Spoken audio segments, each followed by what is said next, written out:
What's happening, Wargamers? Welcome to another Aegis Brand Studios product review, and I'm very excited about this one. We are taking a look at the brand new Wave 3 Series 3, the 2024 series of new mats from iWargames. They have been a wonderful friend and sponsor of the channel for some time now. Always really excited to see new designs hit the table, seeing what they're doing with it, and seeing how they evolve their design process as well.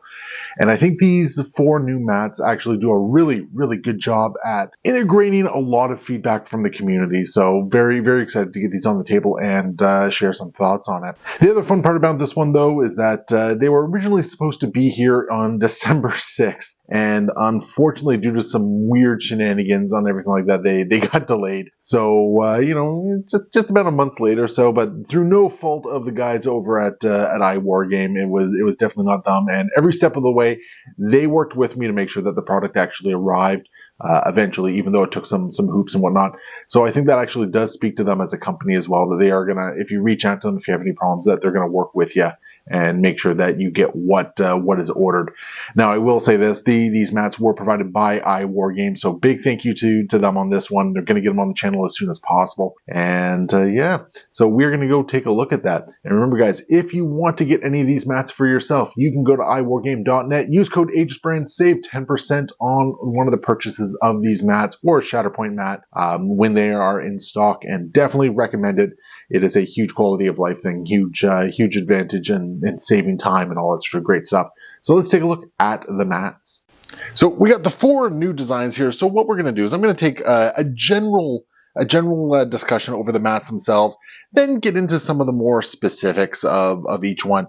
So you can see we got the four new designs here. We got the Temple one, we got Jungle one, Industrial 2, and Snow 1. Great designs all around. I really like them. Before we get to each individual one, though, I just want to go over a couple key things. If you've never used one of the iWargame mats or you haven't checked out one of the previous reviews, I'm just going to reiterate some stuff. Every mat has this wonderful thickness to it. I think this is... I don't really know what it is in inches and whatnot. It looks to be about like a quarter centimeter or so for those using metric. But it's really nice. It's got some really good grip to it. It's got some really nice weight to it. I've found with all these mats, not a lot really shifts them around, which I really enjoy. Makes them great on the table. Because I've had some other mats that are very light on material. And as a result, sometimes they can get shifted, moved around a little bit. These ones, the design quality always feels really nice. So that's one of the big advantages of the iWargame mats, in my personal opinion here. The other stuff that they do is they integrate the deployment line into all the mats here. And they do it in a way that, depending on the mat design, and we'll go over this a little bit more as we take a look at each mat. Sometimes it's a lot more subtle than others. But it is a great, just quick way. It reduces the amount of tools you need to get going, which is always really excellent. The other really nice thing is that they've been paying attention to people's feedback when it comes to the actual designs of the pre-marks here. Because one of the big reasons why people kind of avoid pre-marking is some people do not like to have these designs on the mat itself. They feel it breaks their immersion from it. And as a result, they just don't like it as much. I kind of prefer them from a quality of life perspective. I just think that they are an excellent aspect of the mats themselves. So from a design perspective, quality-wise and components, everything in my opinion is great. These have been some of my favorite mats to use. They are definitely the preferred mat of the channel. Not just saying that because of the friendship and sponsorship. I was using a lot of the iWargame mats before I was contacted by the company, and that is going to continue on for a while yet because I love these mats. So let's take a look at each individual mat itself. So we're going to start off with Snow 1, and I think this is actually my favorite mat of the new batch here, which I wasn't expecting. I thought I was going to really enjoy the Temple mat a lot more.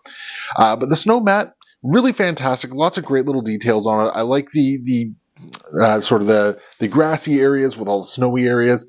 I like the little blood spatters. I think this is very much designed around some of like the Weapon X bunker and playing a Weapon X game on them. That's just my personal feeling here. But I like the various textures that we have on the mats. It just really helps differentiate things. It breaks things up, and it's not a set pattern either. It's not in a grid or anything like that.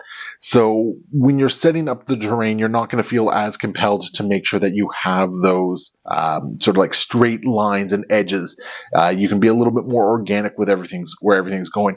Not only that, but even looking at the white textures themselves, like the snow textures, you can see where it breaks up. We see some ice patterns here. It kind of breaks up. You see some of the grass underneath showing through in some places here.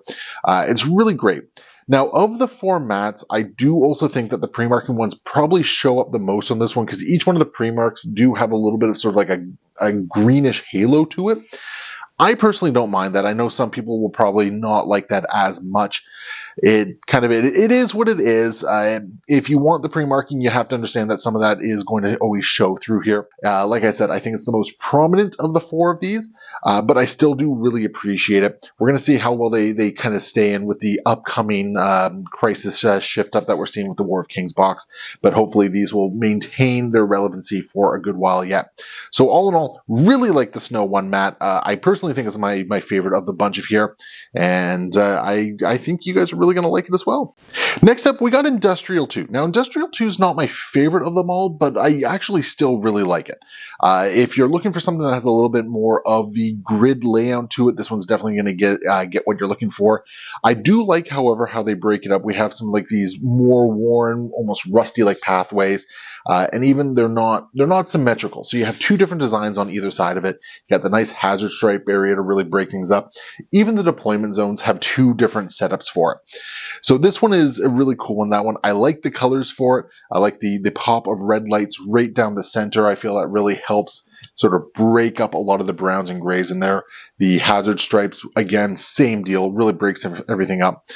The pre-markings are visible on this one. Some could probably argue that they're more visible than the snow map. Then they might be. Maybe it's just my own personal preference on that one. But I do like that the colors of them blend in very nicely with the matte design itself. We don't have that same haloing effect, which is really nice. The other really cool thing is that the designs of the deployment zones are actually, they're designed around the range 3 deployment. So the line is almost non-existent. If you're looking across it, you can kind of see some places where it shows up, but otherwise it's very stealthily hidden, which I actually really like. I really appreciate that, and it just creates a more cohesive design of the mat itself. My one issue with this particular mat is that there is not really a lot of official terrain that works on an industrial style mat, not one that has all the what appears to be like metal gratings and plates and all that sort of stuff. So you might have to look outside of the official terrain to sort of populate this board with it.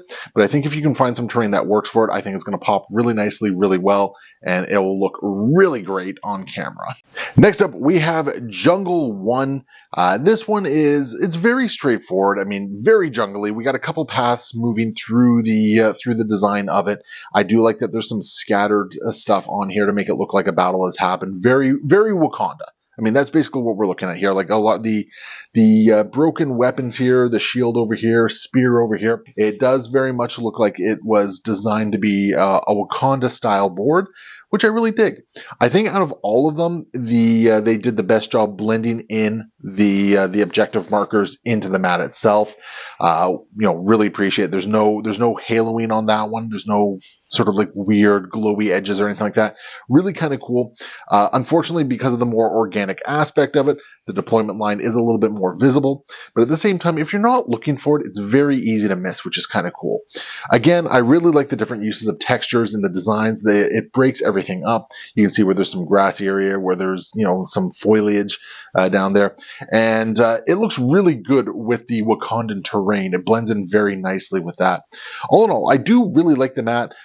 Overall, in all their series, while it's not my favorite mat, it is still a very strong mat, and I don't dislike any of their mat designs. So that's really a strong testament that even ones that aren't necessarily my favorite are still really well designed, still really cool, and I'll very happily get them on the table. So yeah, that is the Jungle 1 mat. I think it's really solid. Looking forward to getting some Wakanda games with it. Lastly, we got Temple 1. Now, while the Snow one is my favorite of them all, I think the Temple 1 is the one that excites me the most of it all. Simply because it is, it's something that works with the Apocalypse terrain, and the Apocalypse terrain is some of my favorite terrain that AMG has put out so far. Looking at the design elements of it, we got the 3 layers of brick, the center, and the 2 deployment zones here. The objective markers do blend in very nicely to it. They have that sort of like nice, sort of like pale tan color, but they're still visible when you need to see them. The deployment lines are actually well hidden on this one, and we're still seeing lots of good texture differences between them. The debris, the sand over top of the tiles here. I think if I had any real complaints about this one is that it does look a little, for lack of a better term, a little boring or a little dull. We have some neat things with like the fallen pillars along the 4 corners here, but outside of that, everything is really just kind of there. The stonework doesn't really do a lot to excite the imagination or all that. But having said that, this mat does provide something that's really important for mats. It's a good backdrop for everything else. It's going to be something that really accentuates the terrain going on it, that allows the models to really pop, the terrain to really pop, and that's what you're always looking for in one of these mats, is something that just helps everything just look better, to entice you to roll more dice, to play more games. So yeah, the Temple one, definitely a really cool mat. I really like it. I think it's my second favorite of the 4 that came in here. So yeah, really, really solid, and if you have the Apocalypse terrain, I definitely recommend getting your hands on one of these ones. So there's the 4 different mats for you. Great additions to the iWargame library. Going to be great additions to anyone's collection of mats if they're playing a lot of MCP or if they're running a game community or anything like that. I highly recommend them. Definitely, if you can get them in stock, if you can get them while they're in stock, definitely try to grab one. Like I said, they are some of my favorite mats. I use them predominantly for everything, for every event I run. I keep them at my local game store to make sure that my local players can use them and all that sort of stuff. So there we go. Sign off on the comments below. Let me know which one of the mats you like the best, which one maybe you felt was a little bit lacking. But my overall review is go grab one of these mats. They're absolutely fantastic. I think they're all very well designed, and I love to see how much they're evolving the designs with every single iteration that they put out, because I think they've just been getting stronger and stronger as they've been going along. So there we go. iWargame mats. Go check them out. Use code AegisBrand. Let them know that I sent you there. Get 10% off your purchase of one of these wonderful pre-marked maps, and we'll see you next time. Happy wargaming.